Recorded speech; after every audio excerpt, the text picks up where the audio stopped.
बॉलीवुड की दुनिया में आजकल एक नई नौटंकी चल रही है।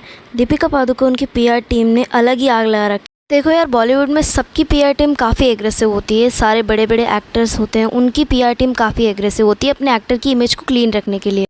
और कई बार ऐसे पीआर गेम्स में कुछ बेकसूर लोग भी फंस जाते हैं। जब भी कोई बड़ा एक्टर कोई कांड कर देता है तो उसकी पीआर टीम उसे कवर अप करने के लिए हमेशा सोशल मीडिया पे एक नैरेटिव सेट करने की कोशिश करती है। अपने एक्टर्स को बताती है कि उन्हें क्या बोलना है, क्या नहीं बोलना है। Just like there online lawyers, जैसे लॉयर अपने क्लाइंट को बताता है कि क्या करना है और क्या नहीं करना है, वैसे ही इनकी पीआर टीम इन एक्टर्स को बताती है कि उन्हें क्या करना है, क्या नहीं करना, क्या बोलना है, क्या नहीं बोलना। एंड दीपिका पादुकोण वर्सेस संदीप रेड्डी वांगा की कंट्रोवर्सी में इनकी पीआर टीम ने एक अलग ही तड़का लगा दिया। बताता है कि इनकी पीआर टीम दीपिका की इमेज को बचाने के लिए इस targeting a young talented and hard working actress Tripti Dimri. क्या ये सारा ड्रामा सिर्फ एक रोल छिन जाने की वजह से हो रहा है, या फिर इसके पीछे कोई और भी चीज़ है, या फिर ये एक असली पावर गेम है इंडस्ट्री के अंदर का? तो ये सारी कंट्रोवर्सी सिर्फ स्पिरिट में दीपिका के एक छोटे से रोल की वजह से हुई है। वैसे तो कहने के लिए ये रोल काफ़ी छोटा है, लेकिन it cost a big impact in the industry. और अभी ये कंट्रोवर्सी इतनी बड़ी हो रखी है कि हर कोई इसके बारे में बात कर रहा है। इवन इंडस्ट्री के अंदर भी इस बारे में तो बात चल ही रही होगी। दीपिका का एग्जिट और तृप्ति डिमरी की एंट्री को फिल्म में किसी एक्टर का रिप्लेस हो जाना कोई नई बात नहीं है। बॉलीवुड हो या हॉलीवुड इंडस्ट्री कोई भी हो, एक्टर्स रिप्लेस होते रहते हैं। कभी कभी एक्टर्स के पास अपनी एक वजह होती है और कभी कभी शायद फिल्म वाले ही उन्हें बाहर निकाल देते हैं। तो इस चीज़ में दीपिका पादुकोण को कास्ट किया गया था opposite Prabhas and Sandeep Reddy Vanga's film Spirit. लेकिन कुछ ही टाइम के बाद दीपिका ने फिल्म छोड़ दी। रिपोर्ट्स के मुताबिक उन्होंने 20 करोड़ प्लस प्रॉफिट शेयर मांगा था और डिमांड की थी कि उनका शूट सिर्फ 1 घंटे के लिए हो, क्योंकि अब वो एक न्यू मॉम है। साथ ही उन्होंने अनवांटेड इंटीमेट सीन्स वगैरह इन सब से डिस्कम्फर्ट एक्सप्रेस किया था और तेलुगु डबिंग करने से भी मना किया। किसी को सर्टेन सीन्स से दिक्कत हो तो इसमें कोई गलत बात नहीं है, और वो अपनी व्यू एक्सप्रेस कर रहे हैं उसमें भी कोई गलत बात नहीं है। लेकिन ये सब मैटर कंट्रोवर्सी में तब बदला जब दीपिका पादुकोण की पीआर टीम ने अननेसेसरीली तृप्ति डिमरी को टारगेट करने की कोशिश की। उसके ऊपर काफ़ी गंदे भद्दे से मीम्स बनाए गए और शेयर भी किए गए ट्विटर, इंस्टा और ऐसे कई प्लेटफॉर्म्स पर। उसकी इमेज को टार्निश करने की कोशिश की गई जस्ट बिकॉज दीपिका ने वो फिल्म छोड़ी है। एक्ट्रेस की डिमांड को फुलफिल ना कर पाने की वजह से डायरेक्टर ने किसी और एक्ट्रेस को कास्ट कर लिया, एंड वो थी तृप्ति डिमरी। सबके बीच में अगर तृप्ति के लिए किसी ने फर्म स्टैंड लिया है ना, तो वो है खुद डायरेक्टर संदीप रेड्डी वांगा। उन्हें संदीप रेड्डी वांगा ने इन सब के खिलाफ एक ट्वीट किया था। उन्होंने ट्वीट में कुछ ऐसा लिखा था: अनसेड एनडीए होता है जब स्क्रिप्ट नरेट होती है, तुमने उसे डिस्क्लोज़ किया, तुम एक यंग एक्टर को नीचा दिखा रहे हो, ये सब डायरेक्टली पीआर गेम है।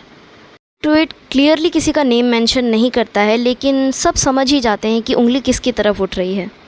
डायरेक्टर ने इसको एक ट्रस्ट बिट्रेयल बोला था और इनडायरेक्टली ये भी बोल दिया कि फेमिनिज्म का मास्क पहनकर तुम किसी और एक्ट्रेस को शेम कर रहे हो, जो कि एक सही बात भी है। जो खुद फेमिनिज्म करते रहते हैं उन्हें तब क्या हो जाता है जब वो खुद का नाम ऊंचा करने के लिए किसी और टैलेंटेड एक्ट्रेस को नीचा दिखाते हैं। आई नो शायद दीपिका का डायरेक्ट इन्वॉल्वमेंट इन सब में ना हो, लेकिन उसे भी तो पता चल रहा होगा कि उसकी पीआर टीम पीठ पीछे क्या कर रही है। दीपिका ने मूवी से एग्जिट लिया तो कुछ आर्टिकल्स ने उसकी इमेज को कुछ ऐसे पोर्ट्रे करने की कोशिश की: a hard working mom asking for basic rights. लेकिन बाद में जब स्पिरिट के बोल्ड सीन्स लीक हुए और पब्लिक में आए तो लोगों ने नोटिस किया कि शायद ये इंटेंशनली किया गया हो to make Tripti look bad. Reddit और ट्विटर पे लोग कुछ इस तरह की बातें कर रहे हैं कि दीपिका की पीआर टीम ने इंटेंशनली लीक किया ताकि तृप्ति के बोल्ड सीन्स के लिए उन्हें शेम किया जाए। Why is Tripti being targeted for doing exactly what Deepika didn't want her to do? It's her choice to not to do a certain thing. तृप्ति ने इस इंडस्ट्री में काफ़ी प्रोमिनेंट प्रोजेक्ट्स दिए हैं, जैसे कि बुलबुल, काला एंड एनिमल। इन सब में उसकी एक्टिंग काफ़ी अच्छी थी।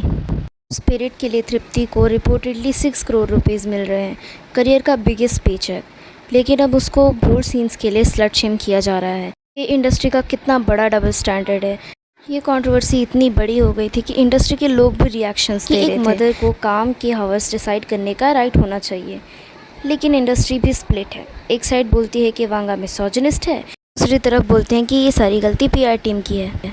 दीपिका की पीआर टीम ने उनकी इमेज कुछ ऐसी बनाई है, like a strong feminist mom, and it is good for them. लेकिन उस इमेज को बनाने के चक्कर में तृप्ति डिमरी को एक बोल्ड रोल वाली इमेज दे दी गई है, जिससे लोग उन्हें जज कर रहे हैं और फ्यूचर में भी जज करेंगे। डायरेक्टर का आउटबर्स्ट भी इसीलिए था क्योंकि उन्हें लगा कि उनका ट्रस्ट तोड़ दिया गया है या फिर कॉन्ट्रैक्ट में से कुछ बातों को इग्नोर कर दिया गया है। तृप्ति इस चीज़ के बीच में फंस गई है।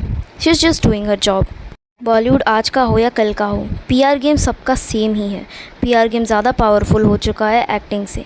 एक टैलेंटेड एक्ट्रेस जो सिर्फ काम कर रही है, उसे शेम किया जा रहा है सिर्फ इसलिए क्योंकि एक दूसरी बड़ी बॉलीवुड एक्ट्रेस ने रिस्पेक्टफुली एग्जिट लिया है।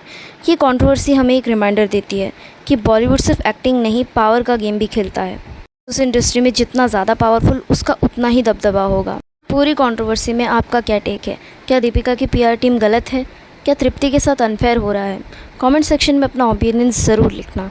अगर ऐसे ही हॉनेस्ट ब्रेकडाउन्स चाहिए तो लाइक कीजिए, सब्सक्राइब कीजिए और मिलते हैं नेक्स्ट वीडियो में। Please subscribe.